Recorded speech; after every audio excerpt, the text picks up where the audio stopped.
Buenas noches, hermanos, que el Señor los bendiga.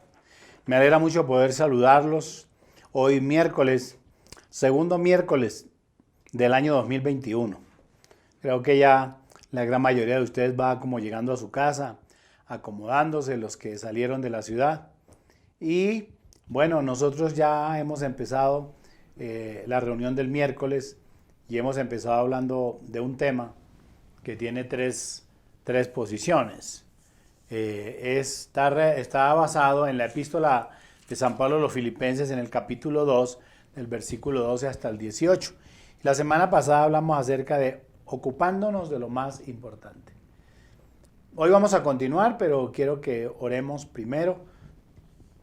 Recordarles que ya este viernes tenemos nuestro culto de ayuno y oración.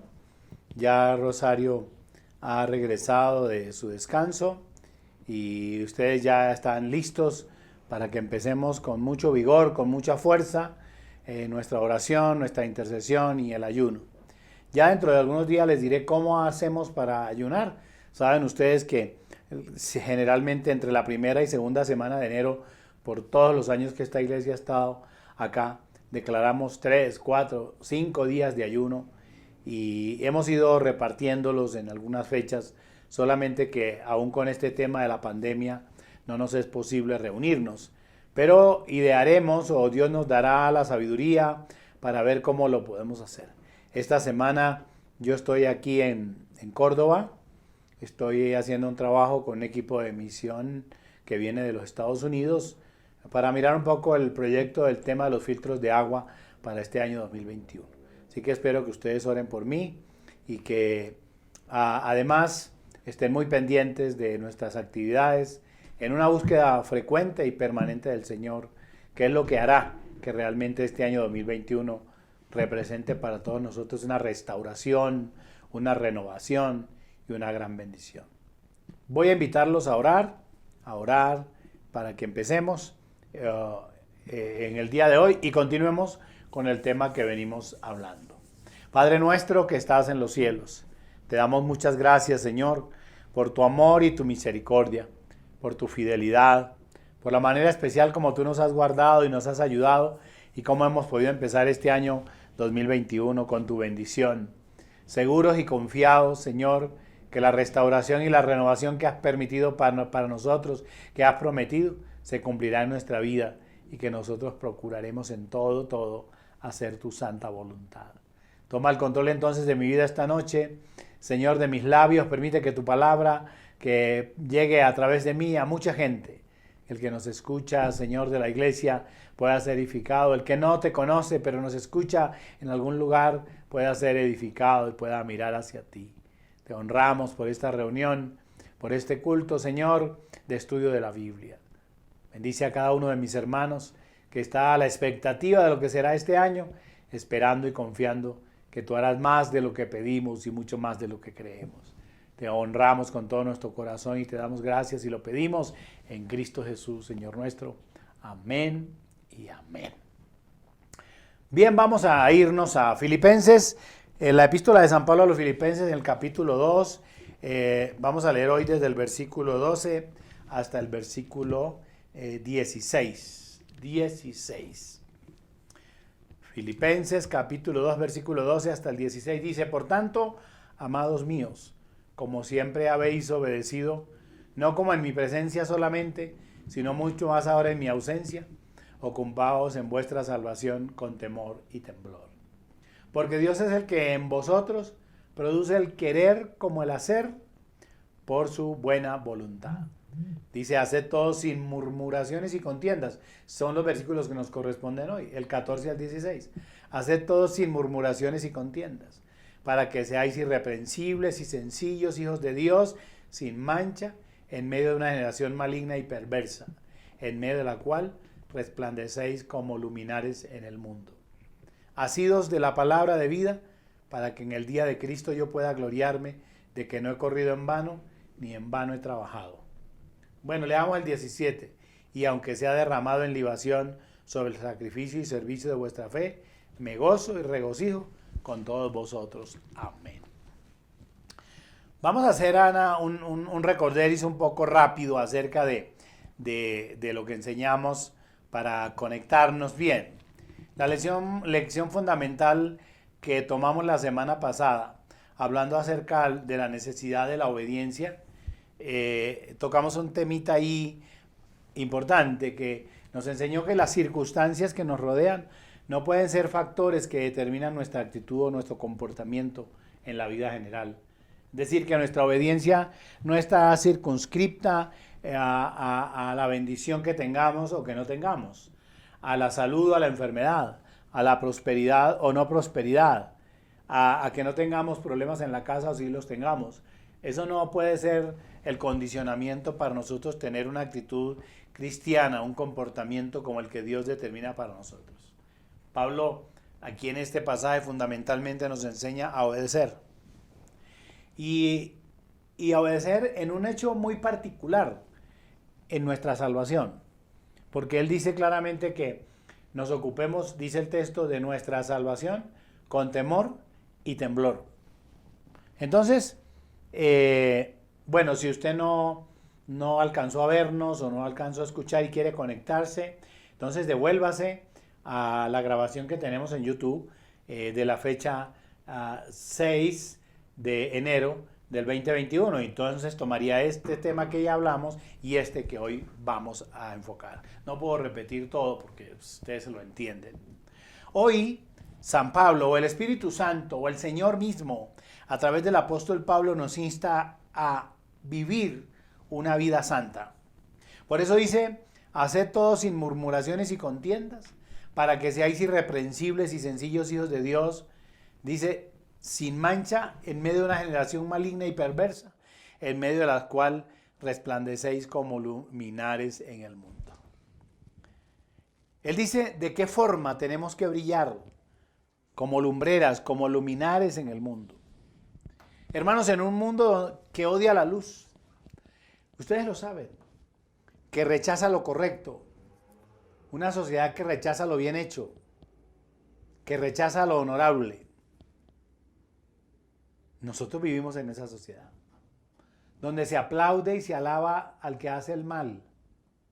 Hay algunos, unos que otros, que se quejan y gritan, pero nosotros sabemos en la sociedad que vivimos. Este es un país donde votamos al Senado, al Consejo, a la Cámara, por personas de dudosa reputación, por hombres que sabemos que han robado al país, personajes con escándalos tremendos, pero uno cree que en las próximas elecciones esos políticos no vuelven a salir y al contrario, salen con mucho más votos. Pero uno oye los escándalos y los periódicos dicen y la gente dice, pero en el día de las elecciones otra vez se vuelve a votar por ellos. Entonces, ¿qué quiere decir esto?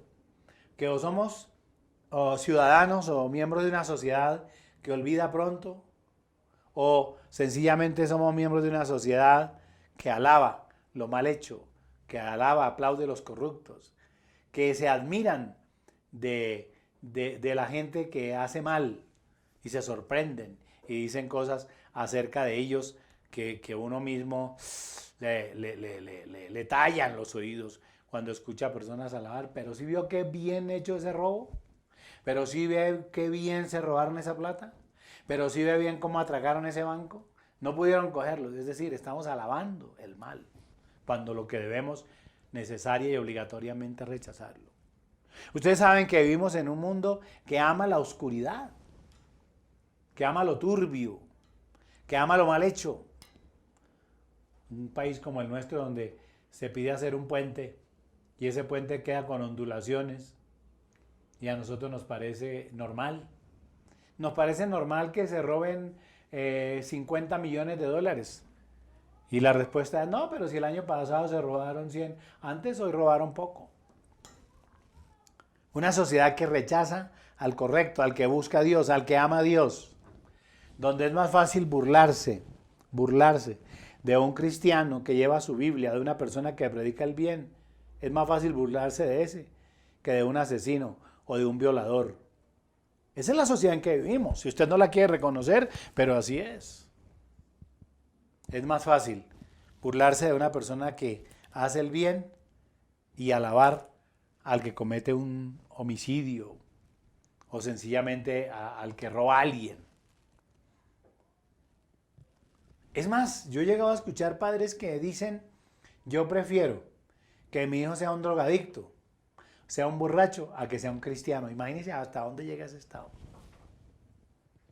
Hasta dónde llega el estado de una sociedad que prefiere ver a su hijo en la drogadicción, en el alcoholismo, en el bandolerismo, a verlo dedicado a Dios y al servicio del Señor. Hay padres que me lo han dicho a mí, que toda la vida he trabajado con jóvenes. Sorprendente, pero esa es la verdad. Entonces, aquí Pablo está hablando de una cosa para nosotros los cristianos y aquí hay una alerta a los cristianos.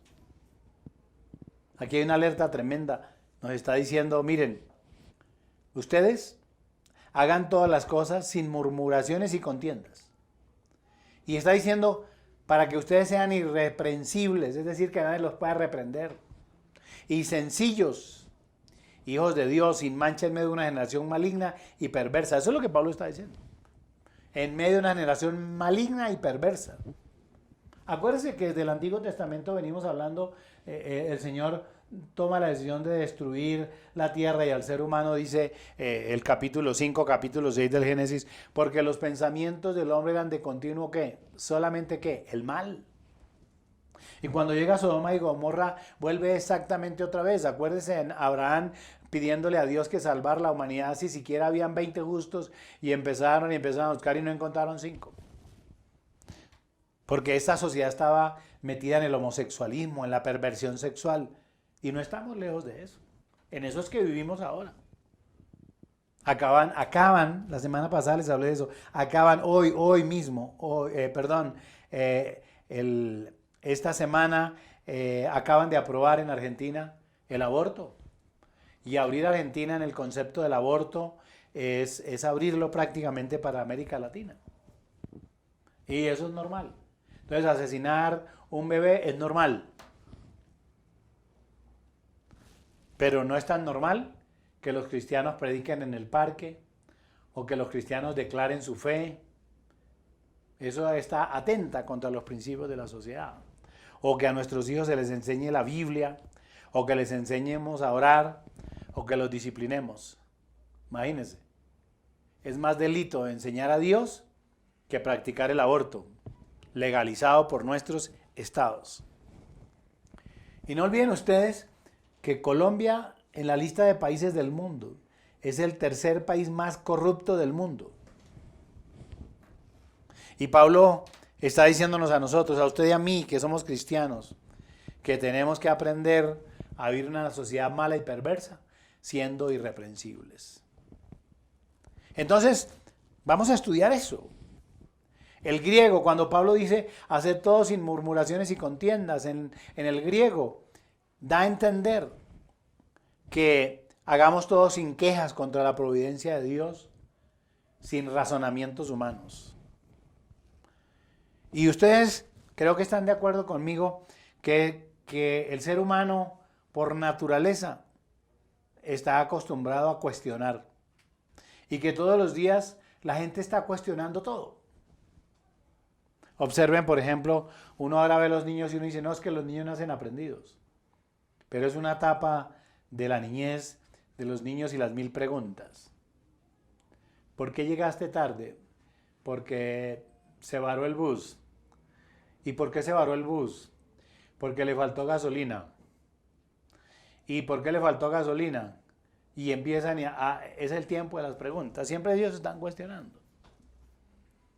Y mamá, ¿y por qué esto? Y papá, ¿por qué esto? Ustedes saben, todos hemos pasado por ahí. Los que hemos tenido hijos sabemos, y a veces se vuelven insoportables con tanta preguntadera, incluso de lo obvio, de lo que uno considera obvio. Los niños siempre están preguntando.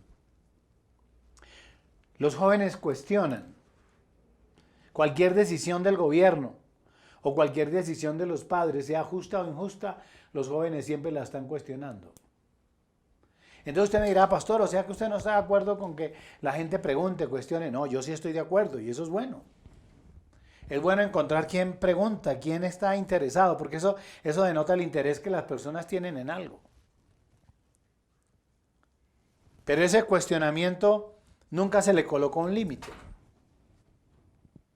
Y no se le colocó un límite, entonces nosotros encontramos ahora las manifestaciones de los estudiantes en las calles. Si el gobierno aumentó el salario mínimo, porque lo aumentó muy poquito.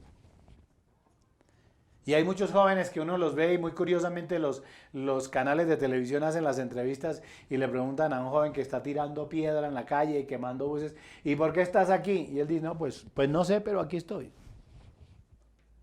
Entonces el cuestionamiento juntamente con la estupidez. Porque lo mínimo es que si yo voy a algo, tengo que saber por qué estoy ahí. Pero no, cuestiona por cuestionar. Y nada más. No analizan la profundidad, no saben de economía, no entienden por qué razón.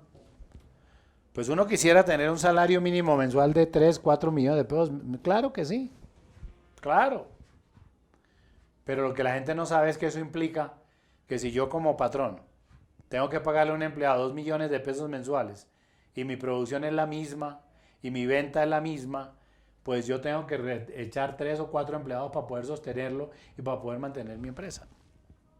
Hay unas normas, hay unas reglas de la economía que están intrínsecamente guardadas ahí, que uno tiene que tener un conocimiento para poder entenderlo. Pero hay gente que cuestiona simplemente por cuestionar. Y ellos piensan, perdonen, antes que se me pase, y ese cuestionamiento llega a un estado que no tiene razón. ¿Por qué? Porque entonces terminan apedreando. Entonces terminan quemando el Transmilenio y ellos se transportan en Transmilenio. Es muy chistoso. Ellos queman los buses en los que ellos mismos se transportan. Porque ni los que tienen dinero están en contra de los que tienen dinero. Entonces los que tienen dinero no montan en Transmilenio, ni montan en bus, tienen su propio conductor, tienen sus propios carros, un carro para cada día. Ellos nunca tienen pico y placa. Y estos, arrastrados por la politiquería de izquierda y detrás de intereses políticos, caen como borregos y van como masas, y entonces ellos queman los buses, destruyen los edificios, destruyen los bancos, dañan los CAI. ¿Y eso con qué se arregla? Pues con el dinero de nosotros mismos. Y entonces todo termina en violencia, termina sufriendo el que no tiene nada que ver, termina muriendo el que se atravesó en una manifestación y ahí se engendra la violencia. Entonces ellos creen, porque así es el ser humano, así somos los seres humanos, creemos que de la manera que nosotros cuestionamos al presidente o al gobierno o a las administraciones o al papá o a la mamá, lo podemos hacer con Dios. ¡Qué torpeza! Piensan o pensamos que podemos cuestionar a Dios y ellos se olvidan que Dios es Dios y ya, y que no hay nada más. Déjenme, les comento algunas cosas. Por ejemplo, ustedes se acuerdan del libro de Job, los 3 amigos de Job. Cómo en un momento Job llega a decir a sus amigos que él no entiende, porque quiere justificarse Job, que él no entiende cómo es que, siendo él una buena persona, no maltratando al obrero, cuidando al más pobre, porque esto le está pasando a él. Entonces él se considera en el libro, lean, es muy interesante, leer a Job es muy interesante. Empiecen a leer desde el capítulo 36, donde Eliú exalta la grandeza de Dios, hasta que uno se encuentra cómo Job empieza a justificarse y Dios empieza a decirle a Job. Dice, escucha esto, Job, detente y considera las maravillas de Dios. ¿Sabes tú cómo Dios las pone en concierto y hace resplandecer la luz de su nube? Y de repente en el capítulo 38, Dios, tratando de hacerle entender esto a Job, le dice, entonces respondió Jehová a Job desde un torbellino y le dijo, ¿quién es ese que oscurece el consejo con palabras sin sabiduría? ¿Dónde estabas tú cuando yo fundaba la tierra? Oiga esa pregunta. ¿Dónde estabas tú, Job, que te das ahora de cuestionarme y de preguntarme por qué yo tomo estas decisiones? ¿Dónde estabas tú cuando yo fundé la tierra? Dios le dice, házmelo saber si tienes inteligencia. ¿O quién ordenó las medidas de la tierra? ¿Lo sabes? ¿O quién midió la distancia de la tierra? ¿Quién puso el cordel para eso? Dios le pregunta, ¿sabes sobre qué están fundadas las bases de la tierra? ¿O quién puso su piedra angular? ¿Quién repartió, escuchen esto, quién repartió conducto al turbión? ¿Quién cogió la tormenta y la encaminó y la llenó de fuerza? Dios le pregunta, ¿tiene la lluvia padre? ¿O quién engendró, quién hizo las gotas del rocío? ¿Podría usted contestar eso? Nosotros que a veces cuestionamos a Dios y le decimos, Dios, ¿por qué llueve? Señor, ¿por qué estás mandando agua? O Señor, ¿por qué mandaste el sol? ¿O por qué hace tanto calor? Podríamos nosotros responder. Por solamente curiosidad, lean el capítulo 38, el capítulo 39 del libro de Job. Mire lo que Dios le dice a Job. ¿Sabes tú el tiempo en que paren las cabras monteses? ¿O miraste las ciervas cuando estaban pariendo? ¿Contaste tú los meses de su preñez y sabes el tiempo cuando han de partir? ¿Ah? Ahí hay preguntas interesantes. Dice, ¿querrá el búfalo servirte a ti o quedar en tu pesebre? Ustedes saben que hay animales que no pueden ser domesticados ni acorralados. Dice, ¿atarás tú al búfalo con coyunda para el surco?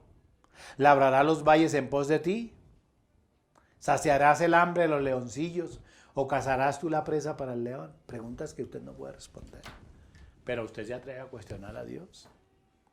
Y muchas veces nosotros como cristianos lo hacemos. Señor, ¿pero por qué? Explícame cómo así y por qué tal cosa.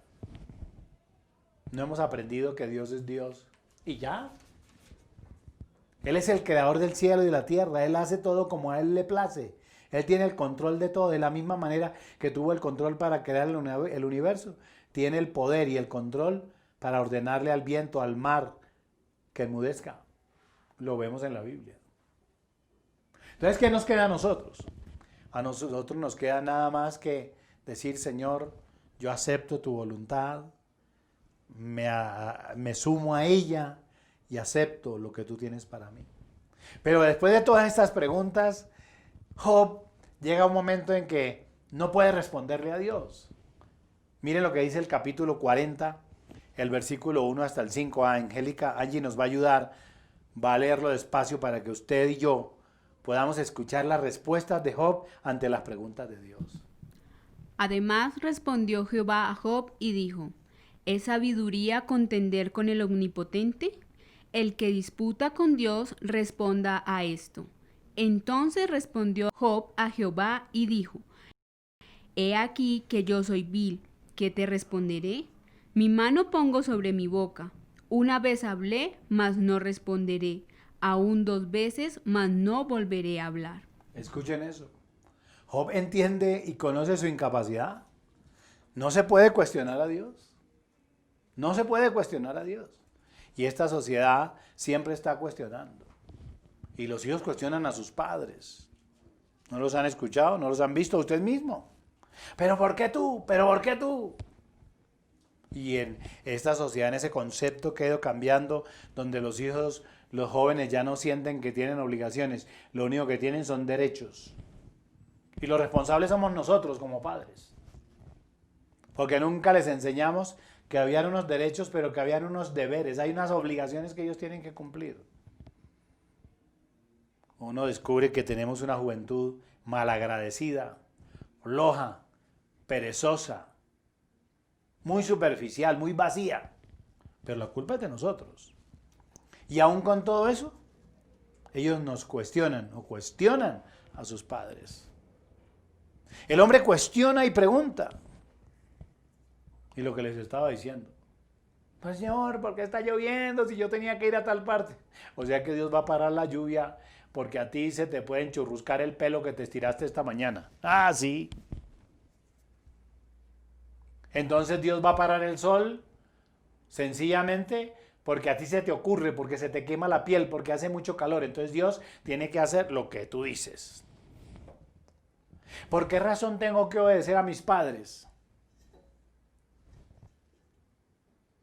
¿Por qué?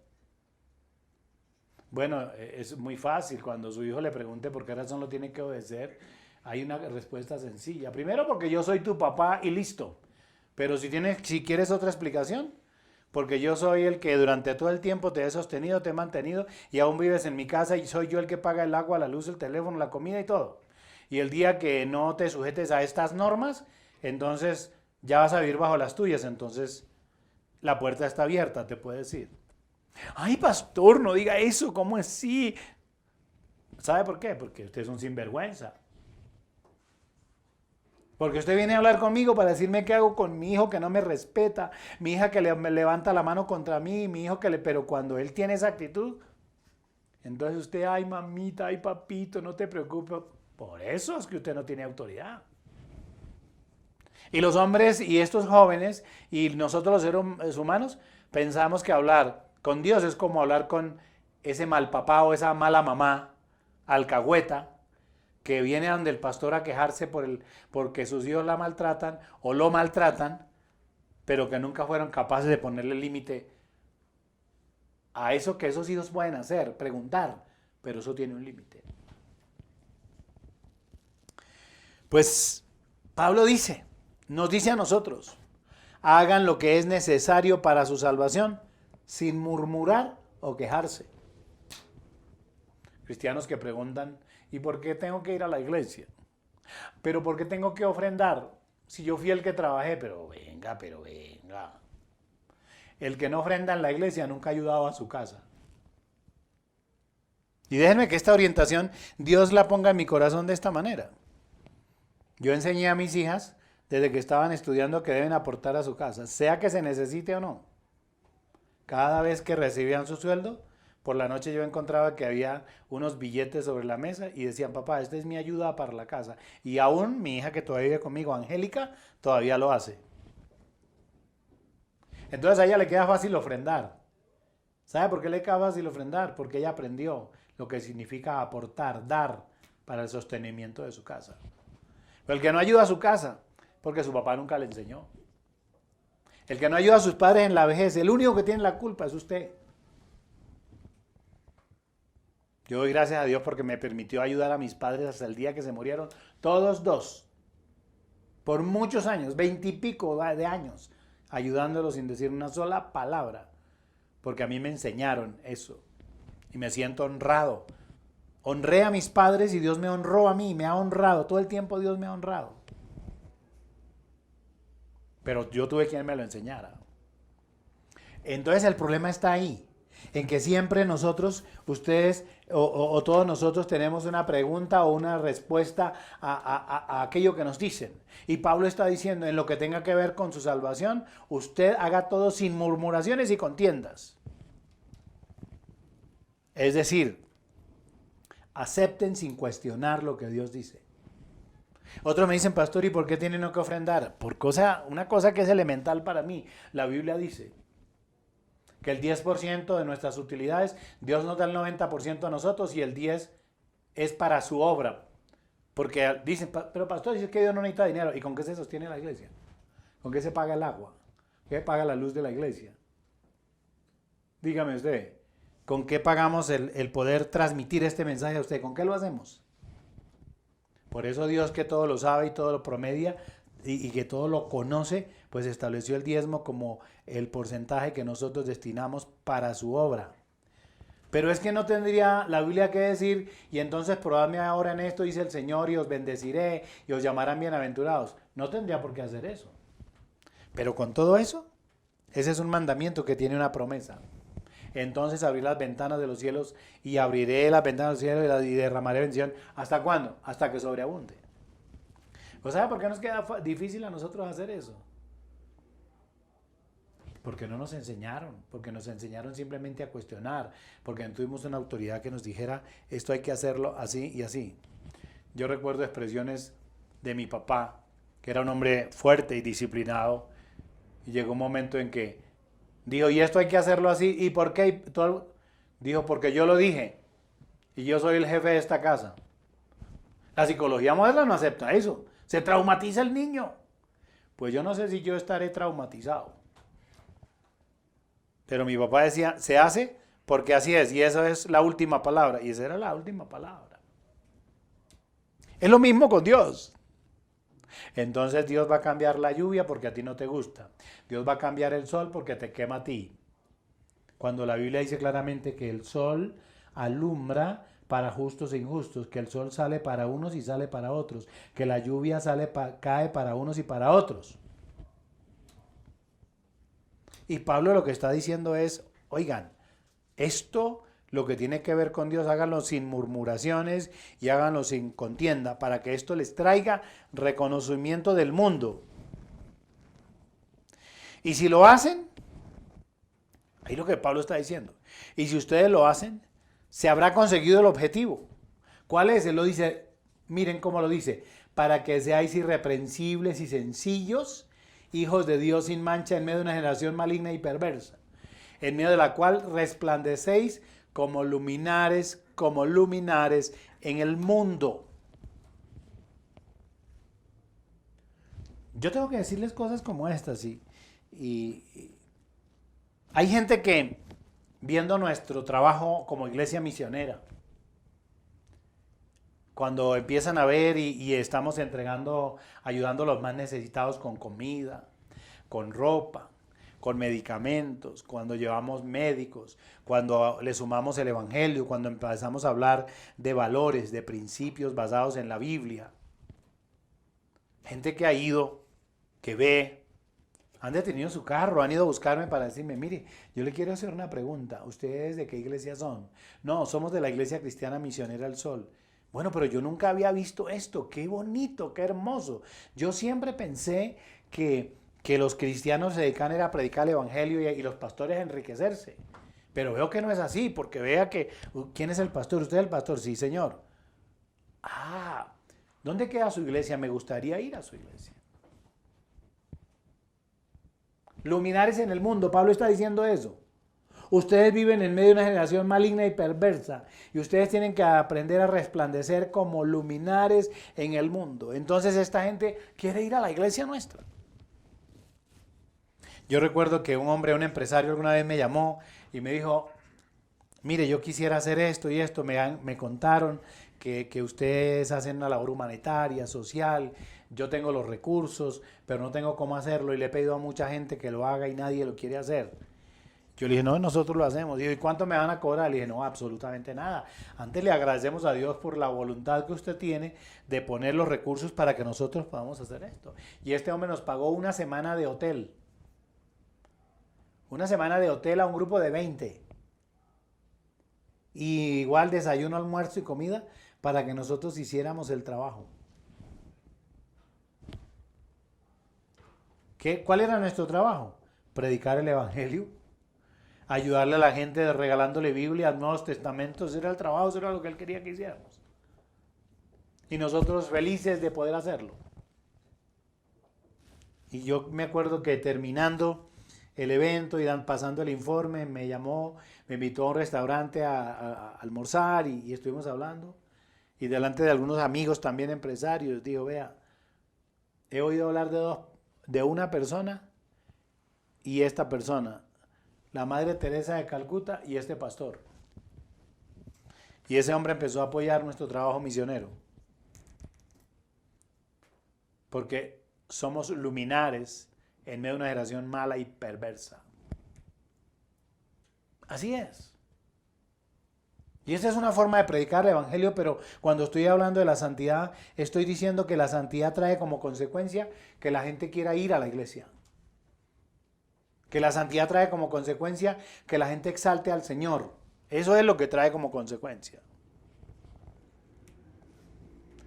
La gente desea conocer a Jesús.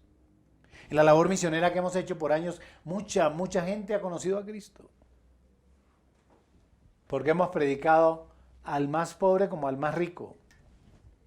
Hemos tenido la oportunidad de ir a lugares donde entramos con lágrimas. Ahí se aplica como el texto, los que con lágrimas sembraron, con regocijo segarán, porque ni siquiera lloramos por el esfuerzo que tenemos que hacer por nuestro trabajo en medio del sol o del barro o del hambre, sino del dolor que nos genera ver tanta miseria y tanta pobreza. Como hemos tenido la oportunidad de ir al consejo de la ciudad a predicar la palabra, a la asamblea departamental, O ir al Congreso de la República a exponer los principios de nuestro trabajo humanitario, exaltando ¿a quién? A Cristo, exaltando a Dios. Y la gente sorprendida quieren entrevistarnos, quieren saber, quieren conocer. Pablo dice eso. Lo que tengan que hacer ustedes por su salvación, háganlo. Y háganlo sin murmurar. De nada sirve que hables a una persona el evangelio para que todo el mundo lo sepa. Eso es una cosa que debe saber solamente Dios. ¿O de qué sirve que hagas una donación para los pobres cuando estás gritándolo a cuatro vientos? O cuando te ponen o te envían a hacer algo, estás murmurando, ¿y por qué a mí? Y es que el pastor me la dedicó a mí, y es que en ese equipo no hay nadie más, solamente yo. O para generar contiendas. Pablo dice claramente, en esto, ustedes tienen que ser luminares en el mundo. Hagan lo que tengan que hacer tranquilos, sin cuestionar, sin preguntar. Entiendan que esto es obedecer a Dios. Y esto hará que la gente desee conocer a Jesús, que la gente desee ser cristiano. Recuerdo que hace unos 2 años o 3 años estaba en Córdoba y estaba predicando en la iglesia. Y a un grupo de personas, después que estábamos regalando los filtros de agua, fueron a la iglesia, querían hablar un poco conmigo a ver si les podíamos donar los filtros de agua a una comunidad muy pobre que estaba por allá ubicada a la orilla del mar y les queda muy difícil tomar agua potable.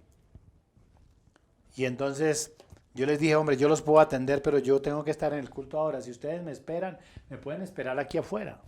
Ni siquiera los invité a la iglesia. Me pueden esperar aquí afuera y cuando yo termine, dijo, no, nosotros vamos a entrar y queremos escucharlo. Y al terminar el culto allí en Galilea, uno de ellos me dijo, oiga, yo soy católico, apostólico y romano. Pero yo nunca he escuchado a un pastor predicar como usted predica y cómo habla cómo tiene esa sensibilidad humana. ¿Sabe una cosa, pastor? ¿Usted no le gustaría abrir una iglesia? Y me dio el nombre de su pueblo. Dijo, yo dono el terreno para que usted la construya y la primer familia que se reuniría en esa iglesia es la mía. Yo soy el primero. Y ahí estaba la esposa y dijo, yo también. Bueno, no hemos podido abrir la iglesia allí, pero aún conservo esos amigos y aún hablo con ellos y todos los domingos les envío el link de la predicación y del culto de nuestra iglesia. ¿Y saben por qué esto pasa? Porque esta gente ve que nuestra vida es una vida separada para Dios, es una vida santa. Si nosotros entendemos lo que significa separarnos realmente del mundo para servir a Dios, mucha gente llegará a Cristo, pero mucha gente no llega al Señor. ¿Sabe por qué? Porque nosotros los cristianos, los creyentes, los de la iglesia, vivimos una vida mediocre, superficial, de doble faz, de hipocresía. De cristiano soy, pero mañana no. De un vocabulario en la iglesia y otro vocabulario en la casa. A mí recuerdo que un hijo me dijo, pastor, es que usted, yo le dije, hombre, pero mire ese comportamiento suyo con su papá, con su mamá, mire que son unas personas buenas. Y dijo, pastor, perdóneme, no quiero hacerlos quedar mal, pero le voy a decir, el papá y mi mamá que entran a su oficina no son los mismos que están en mi casa. Le dije, ¿cómo así? Me dijo, sí, pastor. Una cosa es cómo mi papá se dirige a mí aquí en la iglesia o mi mamá, y otra cosa es cómo se dirigen allá en la casa. Y usted los ve aquí juntos, pastor, pero usted viera la forma como ellos mismos se tratan. ¿Eso qué es? No vamos a conseguir el propósito, primero de la santidad y segundo de la salvación del pecador.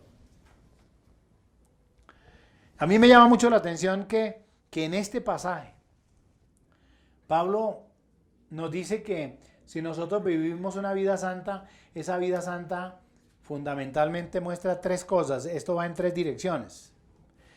Miren el versículo 15, ya voy a terminar.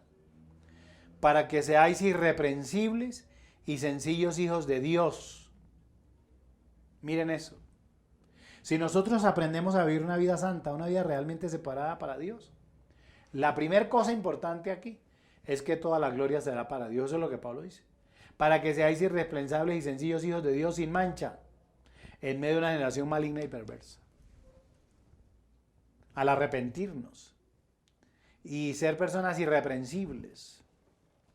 ¿Se acuerdan ustedes cuando el Señor Jesús encuentra a un personaje por allá y dice, he aquí un verdadero hombre. ¿Sí se acuerdan de ese pasaje? Un hombre bueno, un hombre justo.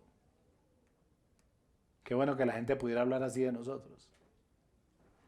Qué bueno que el Señor pudiera hablar de nosotros como habló de Job.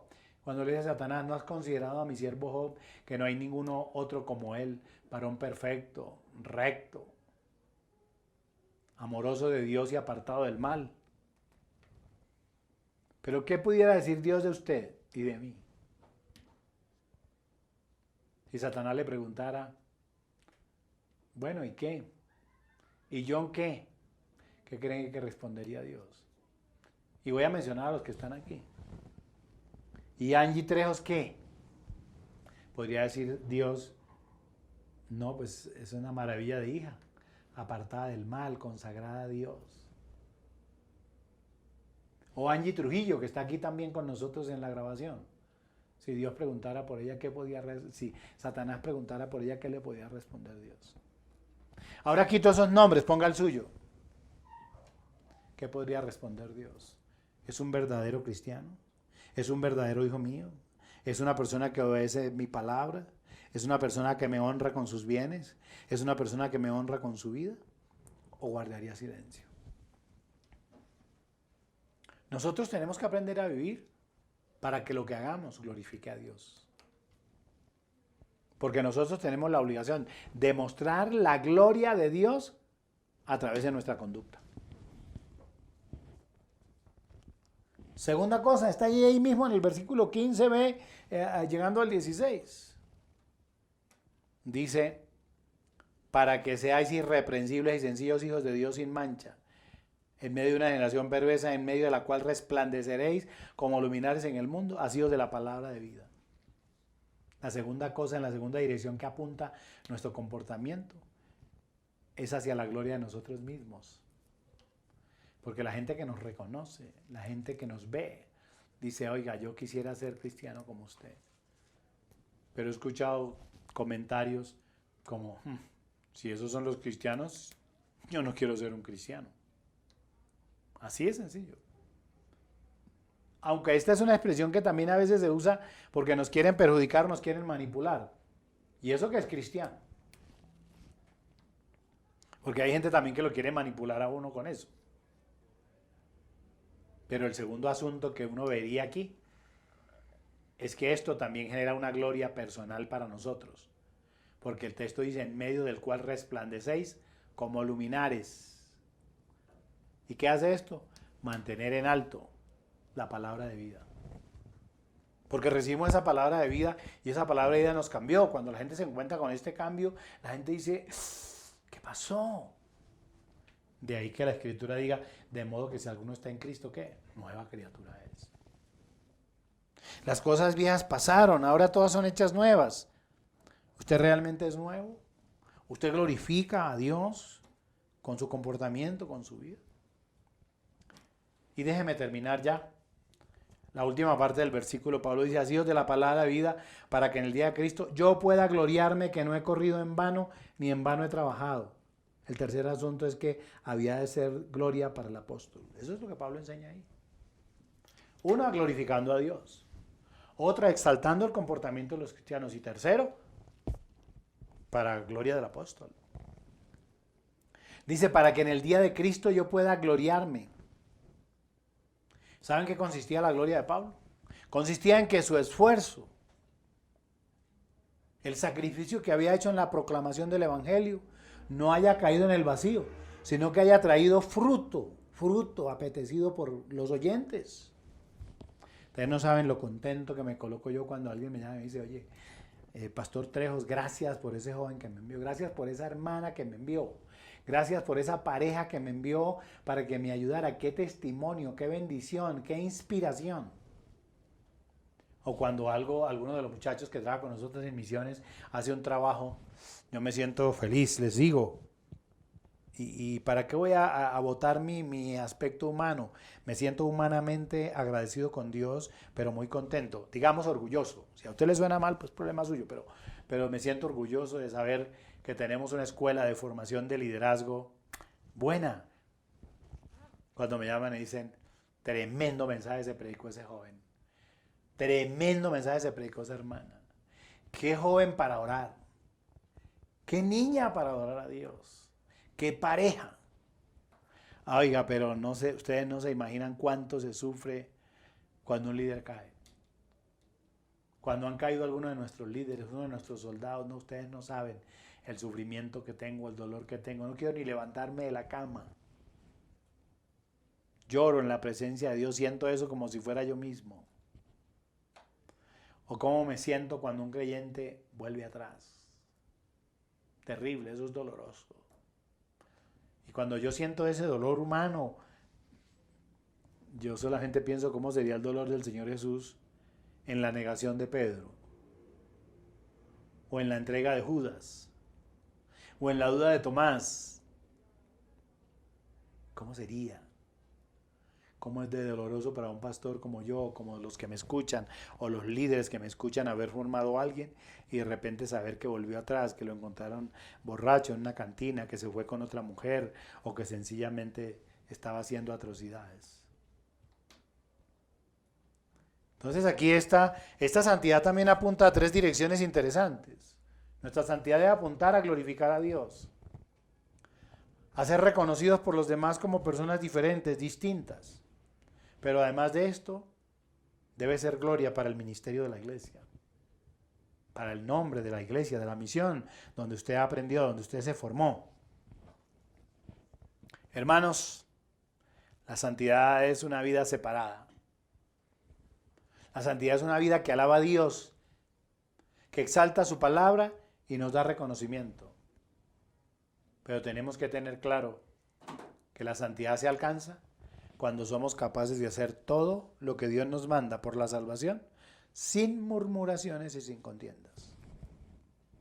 Sin olvidar lo que la Biblia dice en Hebreos capítulo 12, versículo 14.